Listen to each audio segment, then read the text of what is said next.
بالکل اور ایک بھی صحیح سلامت نہیں بچا اپنے اس دعوے کے بعد. کچھ عرصے کے گزرنے کے بعد ہمیں معلوم ہوتا ہے کہ اس کی پراسرار موت ہو گئی. ایسا ہی ہے. تو یہاں ایک تو انوینشنز کی حوصلہ شکنی ہے، دوسرا ہمارے پاس انفراسٹرکچر نہیں ہے، تیسرا ہماری جامعات کا مزاج ہی نہیں ہے کہ کوئی ویلیویبل ریسرچ کروائیں کہ جو سوسائٹی کے کسی پرابلم کو سالو کرتی ہے.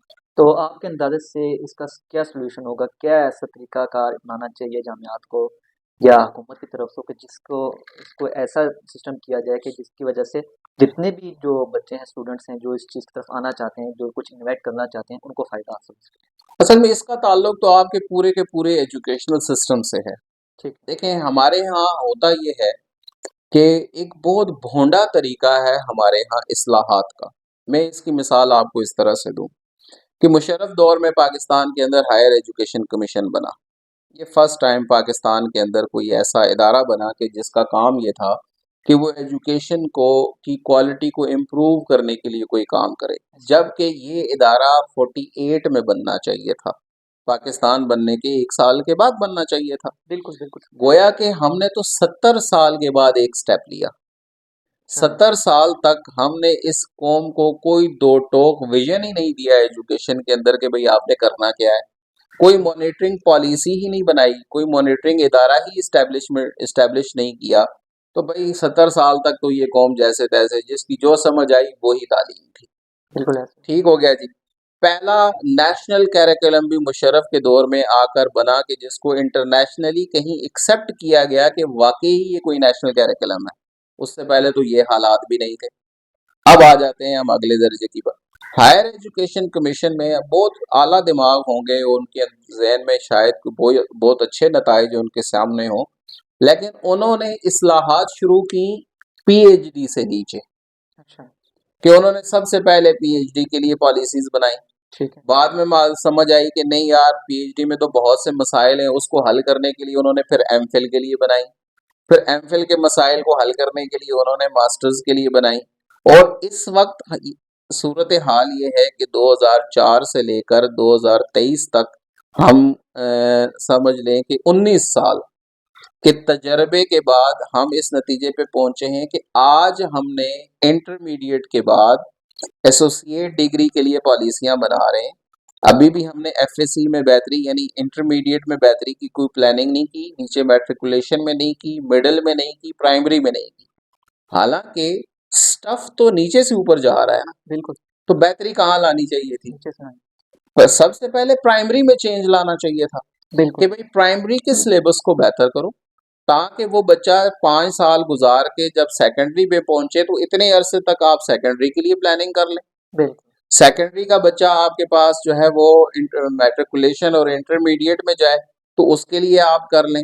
انٹرمیڈیٹ کا بچہ جب آپ ہائر ایجوکیشن کے لیے جا رہا ہو تو یوں آپ. اب ہمارے ہاں ایک بہت بڑا خلا ہے کہ جی ہم نے کہا جی 2 ایئر پروگرام کلوز کر دو. کیوں جی؟ انٹرنیشنل ریکوائرمنٹ کو پورا نہیں کر رہے. پیچھے ہم نے گریجویشن کے داخلے بند نہیں کیے تھے. وہ بچے جو اس سال فارغ ہوئے وہ بیچارے کہاں جائیں؟ ایسا ہی. وہ تو اب ماسٹر اب کیا وہ دوبارہ ایف ای سی سے پھر شروع کریں گے اپنی ایجوکیشن کو کہ جی وہ 4 سال لگائیں یونیورسٹیز میں؟ وہ تو نہیں لگا سکتے. پھر ہم نے ان کے لیے ایک سینڈوچ ڈگری انٹروڈیوس کروائی فار دا ٹائم بینگ جب تک کہ یہ ایشو ریزالو نہیں ہوتا. تو ضرورت یہ ہے کہ اگر آپ نے اوپر ویلیویبل چیز لینی ہے تو گراس روٹ سے کام سٹارٹ کیا جائے. اور گراس روٹ پھر بڑی تھکی ہوئی اسکیم ہم نے رکھی ہے جی میٹرک سائنس کے ساتھ بچے نے کرنی ہے. طے ہے کہ اس نے بایو پڑھنی ہے، کیمسٹری پڑھنی ہے، میتھ پڑھنی ہے، فزکس پڑھنی ہے. بالکل. بھئی کیوں پڑھنی ہے؟ ایک بچہ جس کی دلچسپی صرف بایو میں ہے آپ اسے فزکس اور میتھ کیوں پڑھا رہے ہیں؟ جی. ایک بچہ جو صرف فزکس اور میتھ میں دلچسپی رکھتا ہے اسے آپ بایو اور کیمسٹری کیوں پڑھا رہے ہیں؟ بالکل. اسی طریقے سے ایک بچہ صرف کیمسٹری پڑھنا چاہتا ہے اسے آپ بایو اور فزکس کیوں پڑھا رہے ہیں یا میتھ کیوں پڑھا رہے ہیں؟ آپ اسکیم دیں ایک پراپر. جو بچہ جس سبجیکٹ کے اندر جانا چاہتا ہے اس کے ساتھ کچھ کمپلسری جو سبجیکٹس ہوتے ہیں جو اس سبجیکٹ کو الائنڈ کرتے ہیں وہ آپ ضرور دے دیں. ایک کھلی اسکیم دے دیں. مثلا ہمارے سامنے بہت ساری ایگزامپلس دنیا کی موجود ہیں. آپ او لیولز میں چلے جائیں